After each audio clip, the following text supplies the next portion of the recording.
Now let's dive into the part number 4 of this verse, number 48, uh, non-dual election. Now, as mentioned before, there are three candidates: the egg, the black hole, and the mind. And I've just read out in the previous videos as to how they have been campaigning to become the president of this apparent book and of the apparent world, and still claim to be non-dual.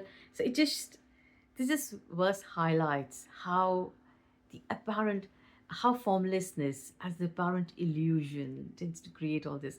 Now, in this particular part, I will be reading out. So, if you've been following the poetry, or if you have bought the book and read it, you will know whom I'm speaking about. These are apparent characters from the other stories in verse or other poetry who give their views on these characters and on the electoral process. I won't be reading out whole, but just reading few from here and there. If you wish to read the whole, you can buy the book. So I will read out a few of the opinions of the characters, and of course,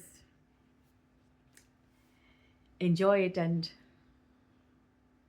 feel free to decide, to see the similarities and to decide who apparently decide, I would say, because no one has a choice to do that. Characters from the book's Dominion were asked to present their opinion on the electoral campaign and the candidates their aims by the Pomegranate, the journalist, well known for documentaries populist. The Fig's view: this book doesn't need an effing president. When persisted the Pomegranate to the Fig his standpoint to submit about the need for governance, democratic choice, the brilliance of the candidates' campaigns, replied the Fig in manner plain. And do you believe in those? It's a swear word. How real are they? Now, the lamb's view. Elections make no sense. Can freedom be led by pretense? Few foods feel they have a choice, appear seeming self as the voice. The seeming choice that seems to rise is the one as two in guise. If you ask me, of the three, there is none in the spree. An appearance of the undefined is the black hole, the egg, and the mind. Yet the mind is fraudulent, which tricks beings innocent, believes it runs the show and feels it all does know, establishes its own precedent, then clears it stands impertinent, a phantom that impersonates the source but is impressed by shadows divorced.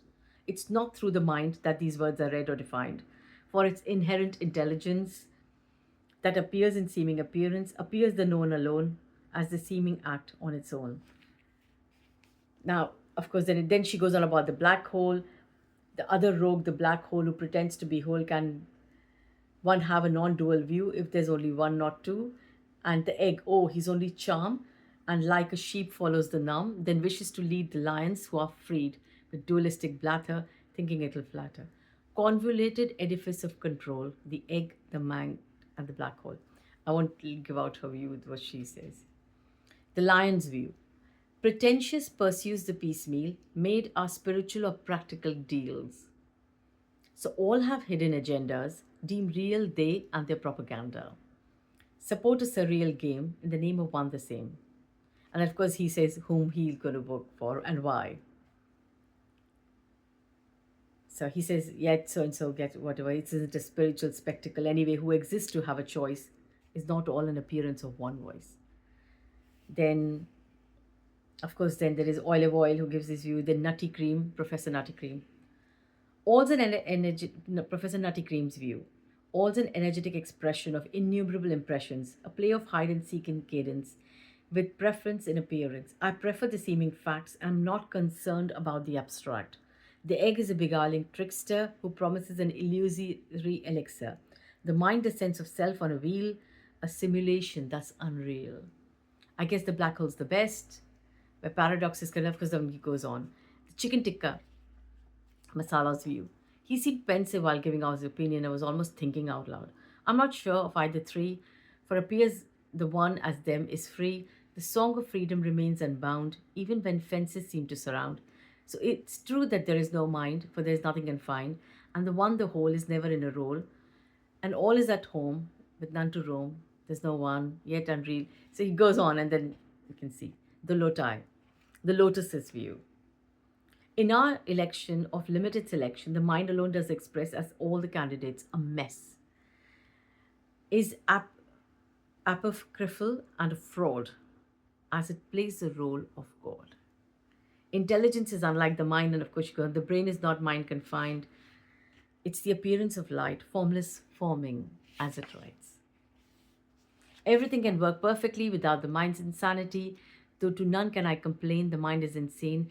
Imagines spontaneous events as timed and spatial incidents, wishes all power in the creation without any obligation, has turned the song of freedom into rules, prayers, and wisdom, and institutional religions and socio transcendent missions, so that the song remains unheard.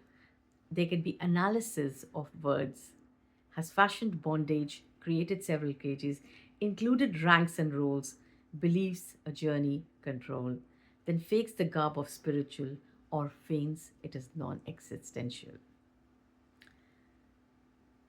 So she goes on then to say, whoever I vote for and all. And then the bamboo's view, if you know the bamboo, there is no book, he says. Aubergine's view. It seems most of us interviewed express from our local views, and then she goes. The wholesome moonbeam does neither the self nor the mind, nor any character confined, sings the unknown alone, or as all its known tones. Yet I will vote for the hue of nothing in rendezvous, a musical melody of real and unreal spring. Now, of course, the last part is about the elections and the results. And of course, you can read that from the book Footprints of Wall Street. Thank you so much. And so this was the verse in 4 parts. I've read out most of it. If you would like to read it in detail or enjoy it, so you can take the book. Yeah. Thank you so much. Bye for now.